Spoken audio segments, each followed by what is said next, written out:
Cleveland Cavaliers, the top seed in the East. And still not ready to return from that sprained big toe on his. They have some things they have to clean up on the offensive end. The three-point shooting that they have on this Miami Heat roster.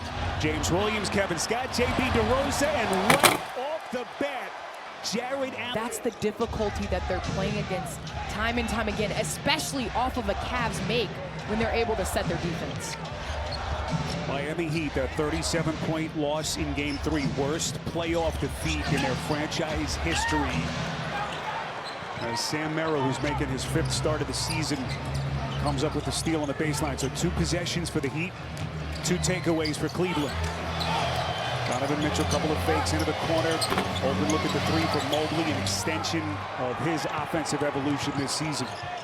Tyler Hero, transition 3, challenged by Merrill, and Hero bangs it in nonetheless. And that's a great sign. They need Hero to be able to hit those pull-up jump shots. Again, the faster the pace the Miami Heat play with, the better their offensive fluidity has been. Open look at a 3, that is Mitchell. Hard game in Game 3. They didn't need much from him offensively, and they still won by almost 40 points. 3rd Heat turnover. Mitchell off to the races. Inside, layup, no. And Davion Mitchell fighting Mobley. But also, it was just the buy-in. I mean, you look at the end as he knocks down yet a 10 from 2s. We saw some tough finishes in the paint. I mean, he really is a versatile guard. Tyler Hero, who took only 3 threes in Game 3. It was such a wacky game, got so much out of hand. Already has fired up his 2nd early in this game. Mitchell trying to fend off Wiggins into the paint, into the corner for Merrill, 3-pointer, and he rattles it in. And the luxury of having a superstar like Spida. You talk about somebody that draws 2. That's the whole goal in the NBA, is to draw 2 and make the defense be at a disadvantage. And that's when you get open catch and shoot 3s. Kel'el Ware, rookie starter, misses on his first 3. 9 straight points for the Cavaliers. Cavs hitting more 3s per game than any team in the postseason, better than 18 per. Mitchell, the leader, offensive rebound. Allen drops, stepping it, lays it in. And so far, that thing is looking good. 10 straight points. Andrew Wiggins into the paint. Candace, can he get his offensive game going into the corner? Hero and Tyler Hero now, one of his first 3 from deep. And the Heat getting 2 great looks on goal, but you see the shot clock was winding down. Only 1 second on the shot clock when they took that. Good defensive rotations for the Heat. Ball finds its way to Mitchell, crosses over Hero, fires, and splash. Cleveland has hit 6 of its first 9 from the field. You talk about somebody hot. Mitchell shooting 44% from downtown. It's a nice cut. You talk about just the pressure that Donovan Mitchell puts on your point of attack, where sometimes he's drawing 2. You see that 3 Heat jerseys around. For at least 120 points in the first 3 games of a 7-game series. That's how high level they've been. Former Heat Max Strus blocked at the rim. Deep 3, Hero. Interesting shot, plenty of time on the clock. Highsmith, corner 3. And Miami just can't shoot straight at the start. They're 1 of 5 from 3 and 2 of 8 from the field.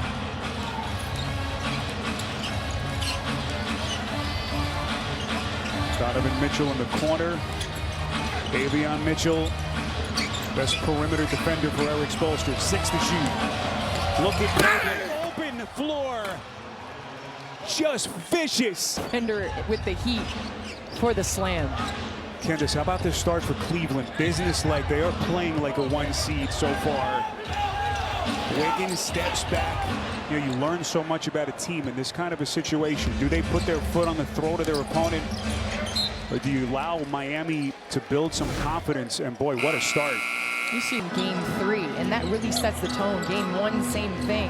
It was a little bit closer in Game 2, only a 1-point advantage for Cleveland, but they've won all of their first quarters, which gets them out to a great start and allows Hunter and Jerome to come in. Get a breather.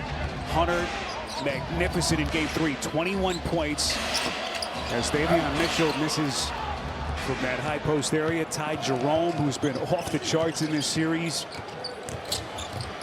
introducing himself to the NBA fans around the country who haven't seen much of this Cleveland team this season. Rare transition opportunity.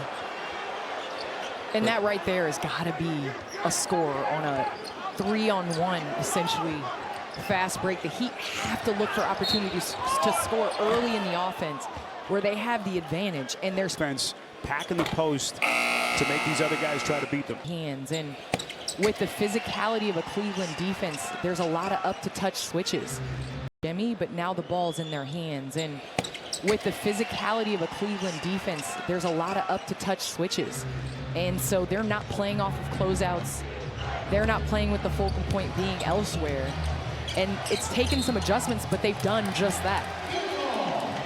Ty Jerome step by, 40 to play, first quarter, just past the midway point. But I'll tell you who has to be aggressive.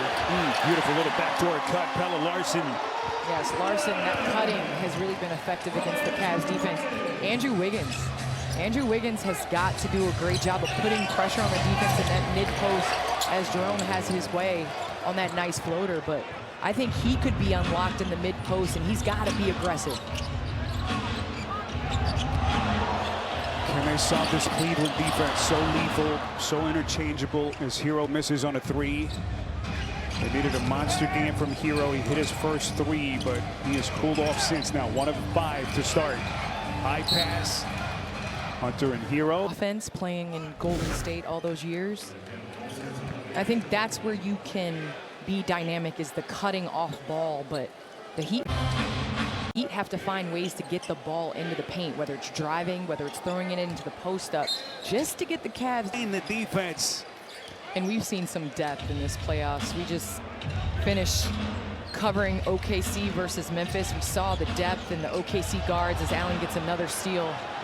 But when you talk about Cavs and their switchability, their physicality season since they started tracking that statistic.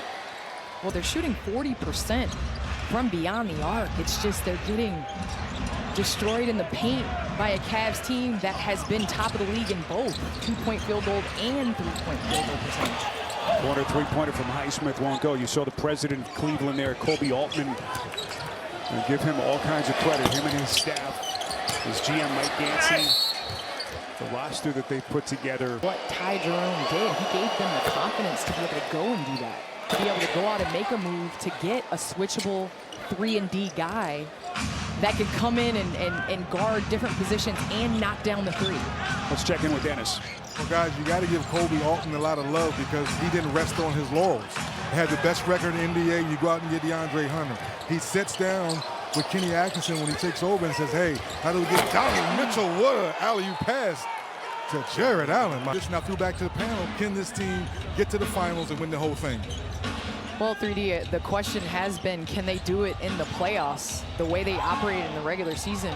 And so far, the numbers are adding up. And it's not just from a historic effective field goal rate as